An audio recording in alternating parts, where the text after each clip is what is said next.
terpercaya.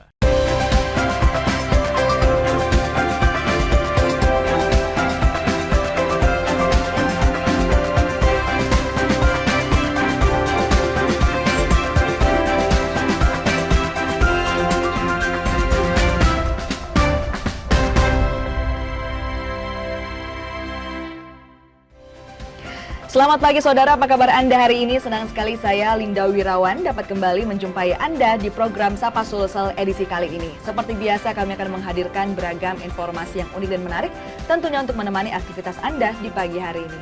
Saudara, profesi medis terus berkembang seiring dengan tantangan kesehatan masyarakat yang semakin kompleks.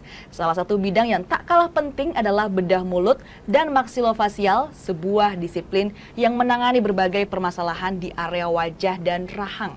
Lantas, apa saja jenis tindakan atau operasi yang dilakukan oleh dokter spesialis bedah mulut dan maksilofasial, dan seperti apa organisasi yang mewadahi mereka? Kita bahas bersama dengan dua narasumber kita yang sangat luar biasa sudah hadir di tengah-tengah studio Kompas TV. Saya sapa terlebih dahulu ada Dr. Gigi Andi Tajrin MKes, spesialis bedah mulut dan maksilofasial, subspesialis COM konsultan, juga selaku Ketua Umum PAPMI Pusat. Selamat pagi, Dok. Pagi, gimana kabarnya hari ini? Alhamdulillah baik. Luar biasa Baik, sekali. Saya sapa juga bergabung juga ada Dr. Gigi Muhammad Ghazali Mars, spesialis bedah mulut dan maksilofasial, subspesialis TMTMJ konsultan, selaku Ketua Penwil PAPMI Sulawesi. Selamat pagi, Dok. Selamat pagi, selamat berjumpa kembali. Selamat berjumpa kembali. Bagaimana kabarnya hari ini, Dok? Alhamdulillah baik-baik. Baik-baik. Seperti biasa. Seperti biasa. Semangat, Dok ya? Semangat, tetap semangat. Baik.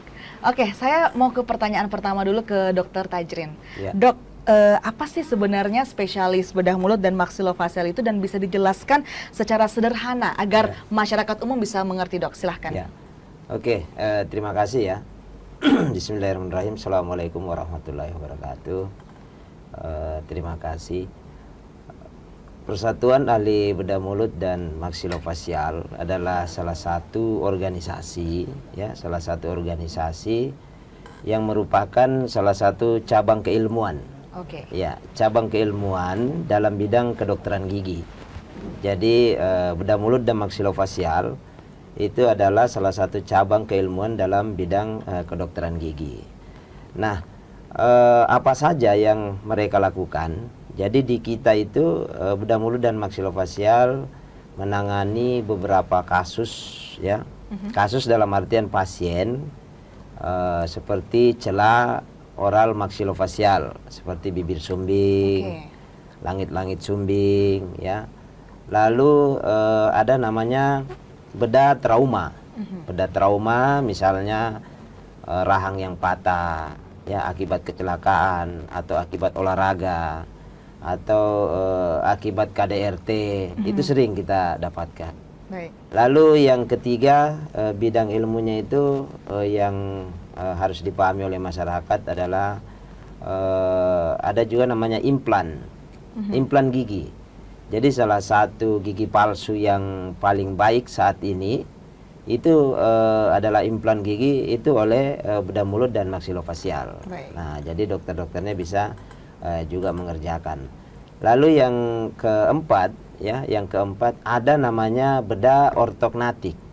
Nah, bedah ortognatik ini yang paling maju sekarang. Dengan apa itu adalah bedah yang menselaraskan rahang yang tidak sesuai sejak lahir. Jadi misalnya ada yang rahangnya maju, ya, atau ada yang rahangnya mundur. Nah, itu oleh bedah ortognatik. Itu kasus-kasusnya sudah ada di Indonesia, Dok? Banyak sekali. Di Makassar pun kita sudah sering lakukan. Jadi banyak pasien yang kita sudah lakukan operasi. Ya, jadi tadi ada trauma, ada celah bibir, ya, ada apa namanya ortognatik, ada implan, dan yang tidak kalah banyak juga adalah tumor. Tumor di regio mulut dan sekitarnya. Baik, dan itu yang banyak yang ditangani. Baik, ya. saya ke Dokter Ghazali kalau begitu. Dokter, boleh dijelaskan juga apa sih perbedaan mungkin buat masyarakat awam yang nggak ngerti ya, Dok ya? Perbedaan dokter gigi pada umumnya dengan spesialis bedah mulut dan maksilofasial, Dok? Ya, Perbedaannya sebenarnya dari segi kompetensi kan, Iya. sebagai dokter gigi umum, kompetensi mereka, kalau untuk kan mereka sebenarnya kompetensi di bidang bedah mulut misalnya. Paling sederhana kami di bedah mulut itu kan mencabut gigi. Itu paling sederhana. Tapi kalau kami bukan hanya mencabut gigi yang biasa, tapi kami mencabut gigi yang kesulitan dicabut oleh dokter gigi. Itu Oke. maksudnya. Contohnya mereka misalnya di fasilitas pelayanan kesehatan tingkat pertama dicabut giginya patah, nggak keluar. Mereka kadang nggak bisa selesaikan, itu dirujuknya ke bedah mulut. Kemudian gigi bungsu yang miring, terpendam, itu kami yang menyelesaikan. Jadi memang bahasanya sebenarnya cabut gigi, tapi cabut gigi yang tingkatannya itu spesialistik. Gitu. Oke, Ya. jadi bisa dikatakan tingkat lanjut seperti Selanjutnya itu ya, Dok, dari ya? itu yang lebih Baik. ya sesuai kompetensinya. Oke, saya kembali ke Dokter Tajrin kalau gitu. Dokter Tajrin, ada tidak kasus-kasus darurat yang membutuhkan penanganan segera oleh spesialis bedah mulut dan maksilofasial? Ya, banyak ya. Jadi yang paling pertama itu adalah di trauma tadi. Iya. Ya, patah rahang yang akibat kecelakaan atau olahraga. Nah, biasanya dia terjadi perdarahan atau menyumbat jalan nafas. Iya. Nah, jadi pada kasus-kasus tersebut maka seorang ahli bedah mulut harus mampu melakukan itu. Ya. Nah, saya tambahkan sedikit tadi perbedaan dokter gigi dengan spesialis ya. Iya. Dari segi kompetensi yang disampaikan oleh Dokter Ghazali, ya seperti ini harus mampu juga oleh dokter gigi, tapi pada tahapan awal. Iya. Ya, bagaimana dia bisa menyelamatkan nyawa, ya kan? Nah, nanti untuk penata selanjutnya itu oleh spesialis bedah mulut dan maksilofasial. Yang lain yang emergensi, Iya. ya adalah terjadinya biasa kita sebut shock anafilaktik. Waduh. Nah, itu alergi. Jadi alergi akibat obat atau pencabutan yang dilakukan oleh seorang dokter.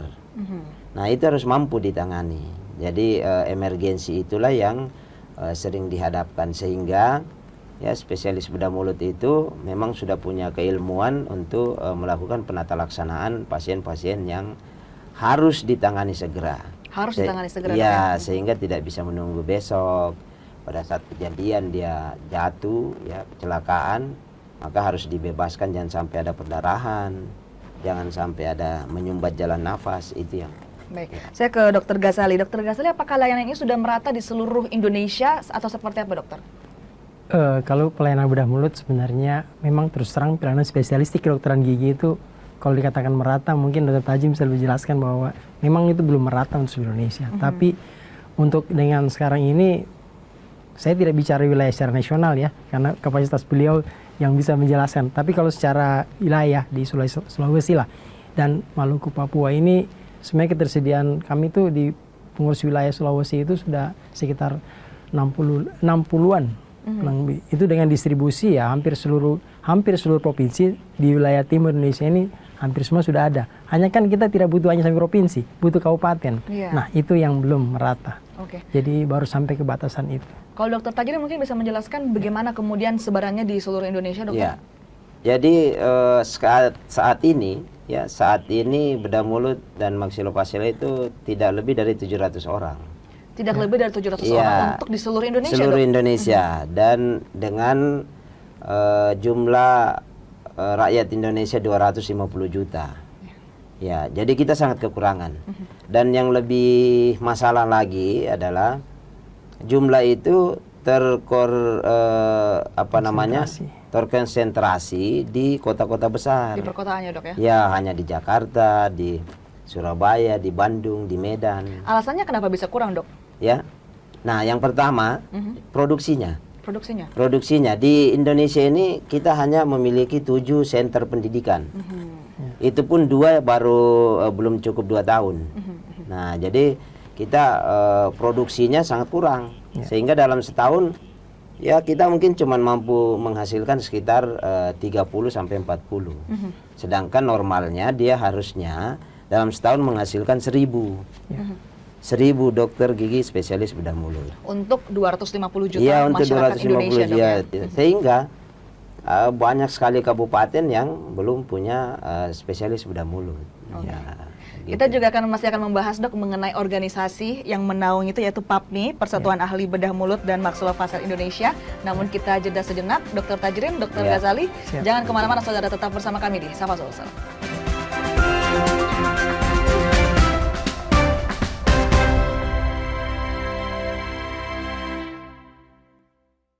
Siapapun bisa jadi media, pemengaruh, bahkan pendengung. Tapi kebenarannya dapatkah dipertanggungjawabkan?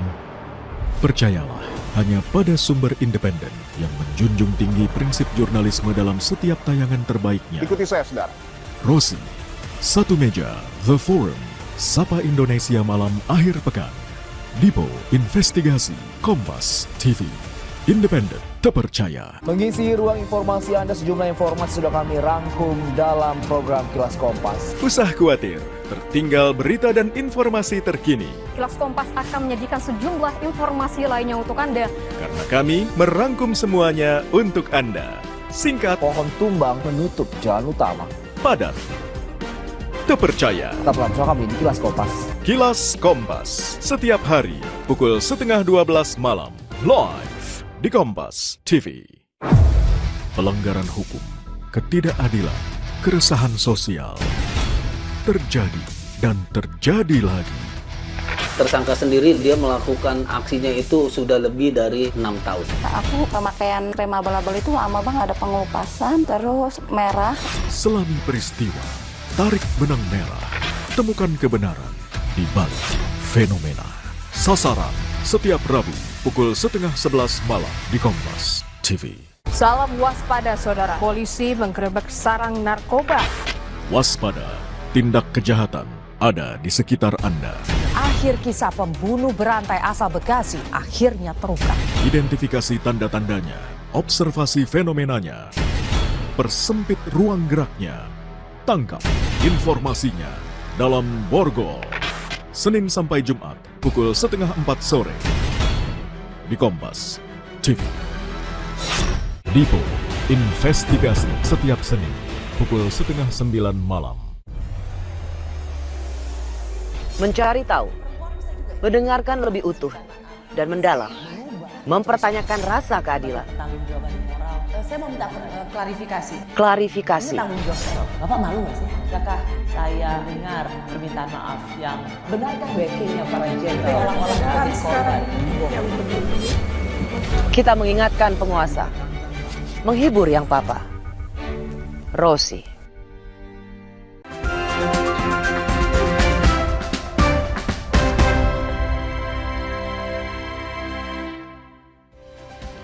Terima kasih saudara, Anda masih bersama kami di Sapa Sulsel. Kita masih bersama dengan Dr. Tajrin dan juga Dr. Ghazali. Dr. Tajrin juga selaku Direktur Rumah Sakit Gigi dan Mulut Universitas Hasanuddin, Iya, dokter. betul. Dan juga ada Dr. Ghazali sebagai Wakil Direktur Rumah Sakit Gigi dan Mulut Universitas Hasanuddin. Saya kembali ke Dr. Tajrin.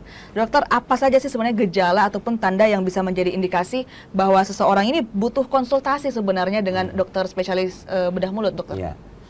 Jadi yang paling banyak ya, jadi yang paling banyak kasus di masyarakat sekarang itu adalah adanya gigi yang terpendam. Nah, gigi yang terpendam di dalam rahang yang menyebabkan nyeri pada pasien yang memiliki gigi tersebut. Gigi terpendam itu apakah sama dengan gigi bungsu atau beda, dok? Ya, sama. Sama, dok, ya? Nah, itu gigi bungsu, gigi impaksi, gigi terpendam itu sama. Nah, cuman tidak semua orang menyadari bahwa kan tidak semua gigi bungsu itu bermasalah kan. Ada beberapa yang memang normal. Ya, yang punya relasi rahang dengan gigi itu baik, itu dia tidak akan pernah masalah. Nah, yang jadinya akan bermasalah pada relasi antara gigi dan rahang tidak sesuai. Nah, ini yang harus diketahui oleh masyarakat. Nah, kadang tidak diketahui masyarakat sehingga nanti terjadi kelainan yang parah, barulah berkonsultasi. Nah, jadi harus kita tahu selain rasa nyeri, gigi bungsu itu yang tidak tumbuh dengan baik, itu bisa menyebabkan terjadinya tumor, terjadinya kista, terjadinya infeksi. Bahkan dari hal sepele itu, dok, ya? Ya, ya. Jadi Kalau di gigi memang kadang masyarakat selalu menganggap sepele kan. Padahal sangat luar biasa dampak yang diberikan. Bahkan ada orang yang tidak bisa kerja berhari-hari oleh karena sakit gigi. Ya, jadi hal yang paling penting sebenarnya mengetahui apakah kita punya potensi gigi tersebut menjadi impaksi atau gigi bungsu yang tidak tumbuh dengan normal. Oke. Apakah memang bentuk rahang dan juga bentuk ukuran gigi, Dok, itu mempengaruhi, Dokter Ghazali? Betul. Betul sekali. Ukuran rahang dan bentuk gigi. Jadi sebenarnya gini, banyak faktor ya, etiologinya kalau namanya gigi bungsu ini. Tapi kadang faktor genetik diantaranya, contohnya orang yang secara genetik bapaknya membawa gen normal misalnya ukuran rahang, tapi ibunya itu cenderung bawa gen untuk giginya itu besar. Itu sudah mulai. Itu dari sini. Terus yang lain faktor habit sih gini. Kalau saya sering sampaikan contohnya begini. Zaman dulu kenapa orang impaksi itu jarang? Iya. Karena dulu makanan itu tidak ada yang dibuat lunak. Sekarang itu makanan itu dibuat kalau lunak, kalau keras nggak akan masuk orang ke warung itu. Contoh kita masuk orang Padang, nasi rendangnya keras. Yakinlah anak-anak bilang jangan ke situ, Bu. Situ susah, keras dagingnya. Tapi kalau dibuat yang ada pokoknya dibuat selunak mungkin, kalau perlu nggak dikunyah ditelan, itu mempengaruhi tumbuh kembang rahang. Itu ternyata itu salah satu faktor. Dok, ya? Itu yang sekarang paling banyak. Oke, saya kembali ke Dokter Tajrin. Dokter Tajrin, kita juga akan membahas mengenai organisasi yang mewadahi kemudian yaitu PAPMI ataupun Persatuan Ahli Bedah Mulut dan Maksilofasial Indonesia. Dokter Tajrin selaku Ketua Umum PAPMI Pusat, boleh dijelaskan, Dok, latar belakang terbentuknya PAPMI ini seperti apa, Dok? Ya. Jadi Persatuan Ahli Bedah Mulut dan Maksilofasial ya ini anggotanya di seluruh Indonesia. Ini berdiri sejak 30 tahun yang lalu sebenarnya. Sudah sejak 30 tahun yang lalu? Iya, sudah sejak 30 tahun dengan ketua sekitar 13. Ya, 13 ketua yang berganti-ganti. Ya, dan kita melakukan pergantian ketua itu dilaksanakan setiap 3 tahun. Ya, sehingga setiap ketua punya masa jabatan sekitar 3 tahun. Nah, apa peran organisasi ini? Ya, yang paling penting adalah memfasilitasi setiap kebutuhan dari anggota. Ya, anggota spesialis bedah mulut ini kan banyak masalahnya kan. Harus boleh disebutkan salah satu kebutuhannya, Dok? Salah satu kebutuhannya misalnya dia mempunyai kebutuhan organisasi dan harus difasilitasi. Ya, harus difasilitasi misalnya dalam bekerja. Yang paling penting adalah perlindungan hukum. Perlindungan hukum. Ya, dalam bekerja dokter itu sangat rentan terhadap tuntutan hukum. Nah, salah satu manfaat dari organisasi ini dan itu sudah sering kita lakukan adalah memberikan perlindungan hukum terhadap anggota kita. Ya, anggota kita ya. Oke, saya ke Dokter Ghazali. Sebagai Ketua Umum di Penwil Sulawesi, Dok, di bagian Indonesia Timur, sejauh ini program-program apa saja yang sudah diselenggarakan? Ya, baik. Alhamdulillah kalau di wilayah timur ini kami merupakan salah satu, kami itu kan punya program khusus yang cleft, celah bibir lagi-lagi seperti sampaikan Pak Dr. Tajrin tadi. Itu salah satu yang masih menjadi ikon pelayanan bedah mulut di wilayah timur karena dengan kami di sini, kehadiran kami ini mampu memberikan pelayanan operasi bibir sumbing gratis ke hampir seluruh wilayah timur Indonesia, mulai dari Sulawesi, Maluku, Papua itu adalah wilayah yang kami, dan itu satu catatan yang buat Penwil Sulawesi itu mungkin hanya bisa disaingi oleh beberapa penwil di luar Sulawesi, itu hanya ada beberapa yang bisa menyimbangi untuk volume itu. Jadi ini salah satu yang merupakan sampai saat ini masih menjadi ikon utama kami. Selain pelayanan bedah mulut yang disampaikan oleh Pak Tajrin tadi yang beberapa itu. Tapi itu merupakan salah satu yang sampai sekarang kami masih merupakan ini. Ikon seperti itu ya, ikon pelayanan. Gratis lagi untuk ya. Oke. Kalau Dr. Tajrin secara nasional seluruh Indonesia program apa? Program andalan dari ini, Dok, dari PAPMI? Oke. Salah satu tadi ya, operasi celah bibir langit-langit di seluruh Indonesia. Jadi di seluruh Indonesia kita ini itu mengerjakan sekitar 3.000 pasien setiap tahun. Setiap tahun, Dok? Ya, 3.000 anak. 3.000 anak yang kita tolong secara gratis.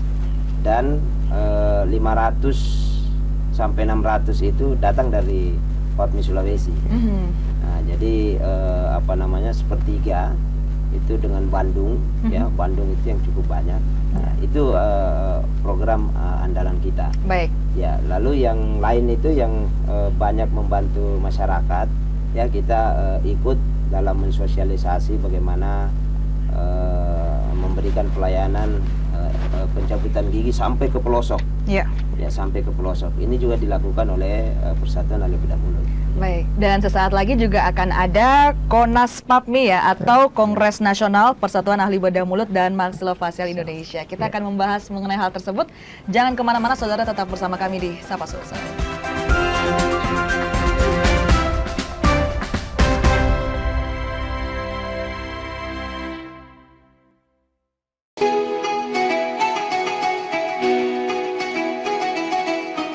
Mari sambut Hari Yang Fitri dengan hati penuh kemenangan, menjalin silaturahmi, menguatkan persaudaraan dalam kebersamaan.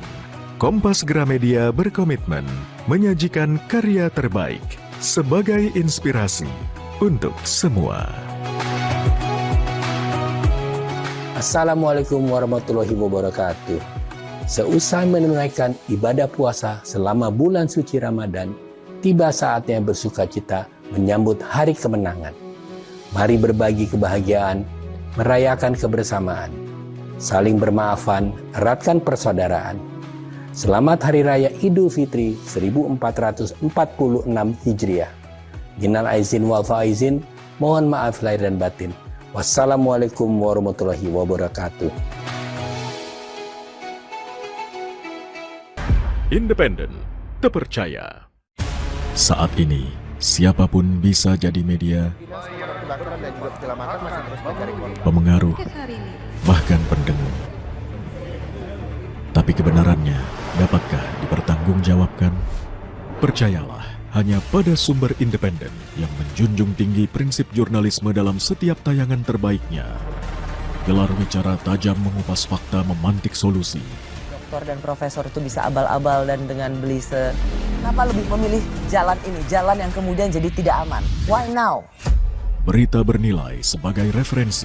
Ada apa di balik pembangunan pagar laut? Serta investigasi yang mengungkap kebenaran. Ikuti saya, saudara. Rosi. Satu meja, The Forum. Sapa Indonesia Malam Akhir Pekan. Dipo Investigasi.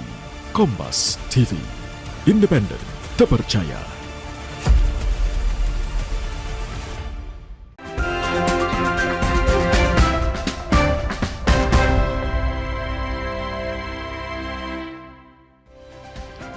Terima kasih saudara, Anda masih bersama kami di Sapa Sulsel. Kita masih bersama dengan Dr. Tajrin dan juga Dr. Ghazali. Sebagai Direktur dan Wakil Direktur dari Rumah Sakit Gigi dan Mulut Universitas Hasanuddin, saya ke Dr. Tajrin terlebih dahulu. Kasus-kasus seperti apa yang paling sering Anda temui di rumah sakit, Dok? Ya, mungkin nanti Dr. Ghazali yang kasus yang lainnya. Ya. Untuk bedah mulut, untuk bedah mulut selain yang saya sebutkan tadi adalah gigi bungsu, ya ada juga trauma, rahang patah dan tumor. Tapi yang berhubungan dengan sosial, ya yang banyak kita tangani adalah celah bibir dan lelangit. Ya, celah bibir dan lelangit ini kenapa berdampak baik kepada masyarakat? Karena kita gratiskan.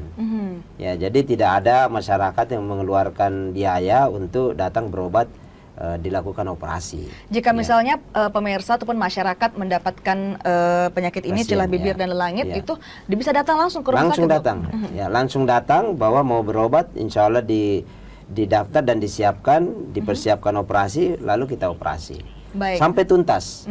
Jadi celah bibir itu bisa sampai, kan bibirnya dioperasi, langit-langitnya dioperasi, gusinya dioperasi. Apakah masyarakat harus membawa BPJS atau seperti apa? Tidak penting, tidak usah pakai BPJS. Karena itu adalah program langsung dari rumah sakit. Iya, jadi itu adalah program rumah sakit yang bekerja sama dengan yayasan sosial kan. Ya, jadi kita membuat program itu. Jadi khusus bedah mulut, salah satu andalan kita di Rumah Sakit Gigi dan Mulut ini adalah pelaksanaan operasi bibir sumbing yang gratis. Gratis itu. Baik, luar biasa sekali. Saya ke Dr. Ghazali. Dr. Ghazali, sesaat lagi akan ada Kongres Nasional ya, Dok ya. Ini boleh dijelaskan mengenai kegiatan ini seperti apa nantinya, Dok? Ya. Jadi terkait Kongres Nasional, kami berterima kasih kepada pengurus pusat PAPMI karena sesuai dengan kesepakatan bahwa menunjuk Sulawesi sebagai ketua pelaksana di tahun 2025 ini. Jadi sebagaimana biasanya agenda sebuah kongres kan adalah sidang organisasi, kemudian kami melaksanakan kegiatan seminar, workshop, hands-on, dan berbagai kegiatan-kegiatan termasuk kegiatan sosial dan kegiatan-kegiatan yang sifatnya mendekatkan organisasi dengan masyarakat. Itu kami laksanakan kegiatan ini dengan tujuan bahwa ya sama seperti saat ini adalah momentum kita untuk memperkenalkan bahwa beginilah Bedah Mulut. Ini yang kami lakukan setiap hari dan ini kami di Sulawesi Selatan khususnya, di Kota Makassar khususnya, menjadi tuan rumah kegiatan yang sifatnya nasional. Jadi menjadi tuan rumah ini kan bukan hal yang mudah sebenarnya. Banyak beban kami, banyak tanggung jawab yang harus kami penuhi sesuai dengan harapan dari pengurus pusat, dan kami sebagai pengurus wilayah tentu bertekad untuk menjalankan amanah ini dengan sebaik-baiknya. Mendekatkan organisasi dengan masyarakat, Dok. Betul. Ya. Dokter Tajudin, seberapa penting kemudian Kongres Nasional ini harus dilaksanakan, Dok? Ya, selain ini amanah anggaran dasar ya, tapi memang kita butuh regenerasi. Ya, jadi namanya organisasi itu butuh regenerasi pemimpin. Ya. Selain itu juga kita di kongres ini ya melaksanakan suatu acara yang peningkatan kapasitas peserta seluruh anggota PAPMI dengan melalui apa? Dengan seminar. Dan ini alhamdulillah salah satu kongres yang terbaik ya, walaupun belum dilaksanakan karena mampu menghadirkan sekitar 25 orang pembicara dari luar negeri. 40 pembicara. 40 pembicara, setengahnya adalah dari luar negeri. Dan ini mendatangkan mereka kan cukup membutuhkan biaya yang besar. Jadi bisa dikatakan juga skala internasional, ya? Ya, memang skala internasional harusnya.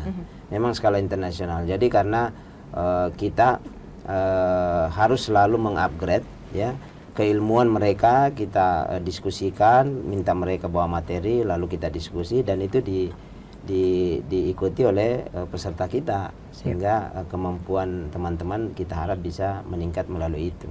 Baik, saya kembali ke Dr. Ghazali. Kapan dan di mana Kongres Nasional ini dilaksanakan dan tema apa yang diambil? Jadi kongres ini akan dilaksanakan di tanggal 28 sampai tanggal 30 Agustus di pusat kegiatannya sebenarnya dilaksanakan di Hotel Claro, Makassar. Itu dengan tema transformation digital, advance and oral and maxillofacial surgery. Itu tema kami ambil karena kita tahu bahwa teknologi sekarang ini bukan lagi hal yang biasa, tapi sudah tuntutan. Kami di Bedah Mulut harus bisa menjawab itu dengan dan disinilah sebenarnya di event ilmiah inilah kita semua membahas itu. Jadi menaikkan level kami dulu, misalnya kami dulu operasi hanya pakai apa yang ala kadarnya, sekarang tidak lagi. Kami sudah membutuhkan teknologi untuk operasi. Itu adalah memanfaatkan segala digitalisasi seperti itu. Ya? Betul. Itu tema kita. Di tanggal 28 sampai tanggal 30 Agustus, Dok, ya, apa saja rangkaian acaranya selama 3 hari ini? Rangkaian utama tadi yang disampaikan oleh Ketua tadi bahwa memang ada sidang organisasi. Jadi sebagaimana sidang organisasi kan ada proses pemilihan ketua dan sebagainya.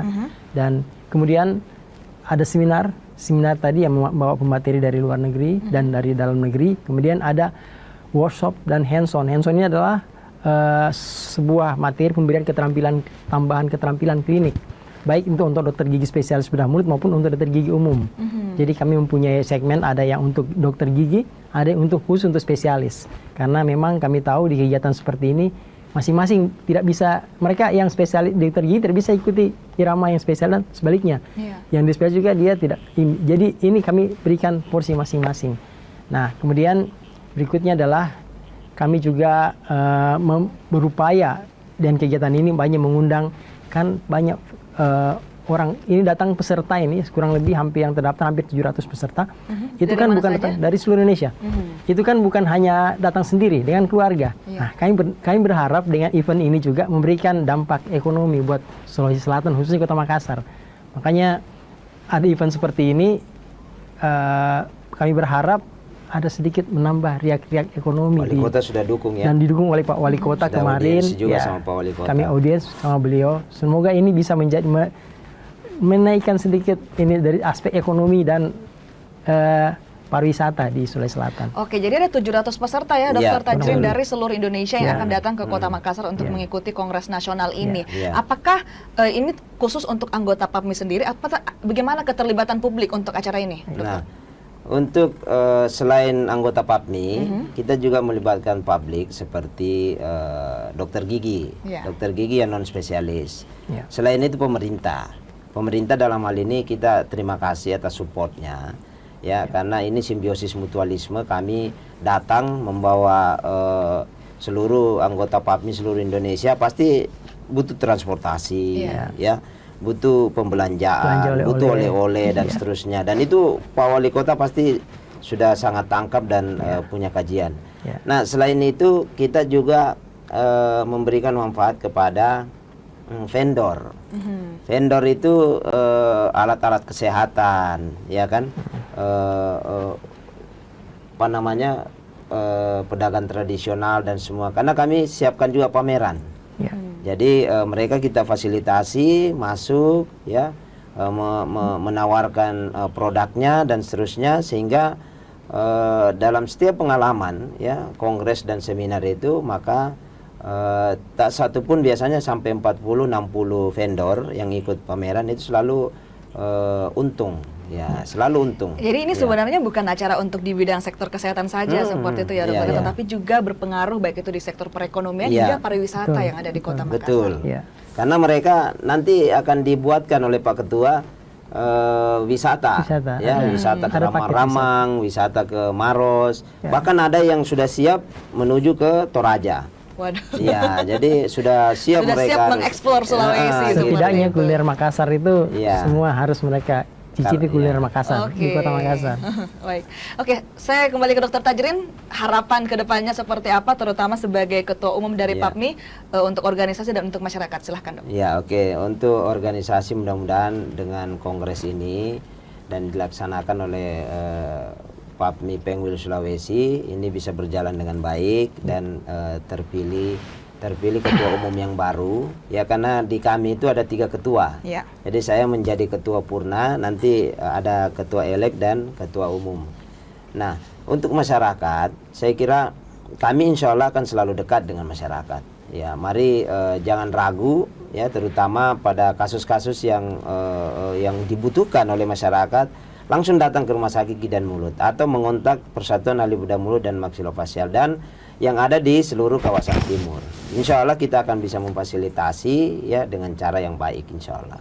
Baik, terima kasih sekali lagi Dr. Tajrin dan juga Dr. Ghazali sudah hadir di tengah-tengah studio Kompas TV. Sukses Konas PAPMI-nya tanggal 28 sampai 30 Agustus 2025. Dan saudara, informasi tadi juga sekaligus menutup perjumpaan kita di Sapa Sulsel edisi kali ini. Saya Linda Wirawan bersama dengan segenap kru yang bertugas mengucapkan terima kasih. Selamat pagi, selamat beraktivitas dan sampai jumpa. Sampai jumpa. Assalamualaikum.